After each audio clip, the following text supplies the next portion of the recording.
ಬಡವರು ಮಧ್ಯಮ ವರ್ಗದವರಿಗೆ ಹೆಚ್ಚಿನ ಅನುಕೂಲ ಕಲ್ಪಿಸಿ ಹಣಕಾಸು ಸಚಿವೆ ನಿರ್ಮಲಾ ಸೀತಾರಾಮನ್ ಮಂಡಿಸಿರುವ ಕೇಂದ್ರ ಮುಂಗಡ ಪತ್ರ ರಾಜ್ಯದ ಜನರಿಗೆ ಸಂತಸ ತಂದಿದೆ ಎಂದು ವಿಧಾನ ಪರಿಷತ್ನ ಪ್ರತಿಪಕ್ಷದ ನಾಯಕ ಛಲವಾದಿ ನಾರಾಯಣಸ್ವಾಮಿ ಬೆಂಗಳೂರಿನಲ್ಲಿಂದು ಹೇಳಿದ್ದಾರೆ.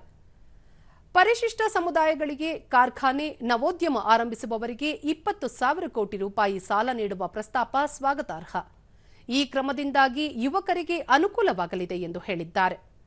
ಮಧ್ಯಮ ವರ್ಗದ ವೇತನದಾರರು ಮೊದಲು 7 ಲಕ್ಷ ರೂಪಾಯಿಗೆ ತೆರಿಗೆ ಕಟ್ಟಬೇಕಾಗಿತ್ತು. ಇದೀಗ ಆ ಮೊತ್ತವನ್ನು 12 ಲಕ್ಷ ರೂಪಾಯಿಯವರೆಗೆ ಏರಿಕೆ ಮಾಡಿರುವುದರಿಂದ ತಿಂಗಳಿಗೆ 1 ಲಕ್ಷ ರೂಪಾಯಿಯವರೆಗೂ ಸಂಬಳ ಪಡೆಯುವವರು ತೆರಿಗೆ ವಿನಾಯಿತಿ ಸೌಲಭ್ಯ ಪಡೆಯಲಿದ್ದಾರೆ ಎಂದು ಹೇಳಿದ್ದಾರೆ.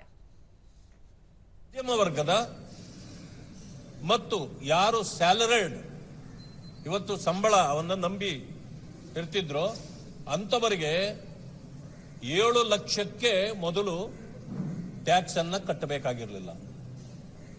ಇದು ಯಾರೂ ಊಹಿಸಲಾರದಂತ ಒಂದು ದೊಡ್ಡ ಯೋಜನೆಯನ್ನ ಇವತ್ತು ಕೊಟ್ಟಿದ್ದಾರೆ.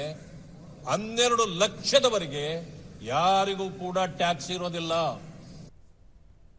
ರಾಜ್ಯ ಬಿಜೆಪಿ ಅಧ್ಯಕ್ಷ ಬಿವೈ ವಿಜಯೇಂದ್ರ ಪ್ರತಿಕ್ರಿಯಿಸಿ, ವಿವಿಧ ಕ್ಷೇತ್ರಗಳ ಬೆಳವಣಿಗೆಗೆ ಆದ್ಯತೆ ನೀಡಿ ನಿರ್ಮಲಾ ಸೀತಾರಾಮನ್ ಮುಂಗಡ ಪತ್ರ ಮಂಡಿಸಿದ್ದಾರೆ. ಇದೊಂದು ಉತ್ತಮ ಮತ್ತು ಪ್ರಗತಿಪರ ಬಜೆಟ್ ಎಂದು ಹೇಳಿದ್ದಾರೆ. 5 ಲಕ್ಷದವರೆಗೂ ಕಿಸಾನ್ ಕಾರ್ಡ್ ನಡಿ ಸಾಲ ಸೌಲಭ್ಯ, 12 ಲಕ್ಷ ರೂಪಾಯಿಯವರೆಗೆ ಶೂನ್ಯ ತೆರಿಗೆ ಸೇರಿದಂತೆ ಹಲವು ಉತ್ತೇಜನಕಾರಿ ಅಂಶಗಳನ್ನು ಸೇರ್ಪಡೆಗೊಳಿಸಿರುವುದು ಸ್ವಾಗತಾರ್ಹ ಎಂದರು.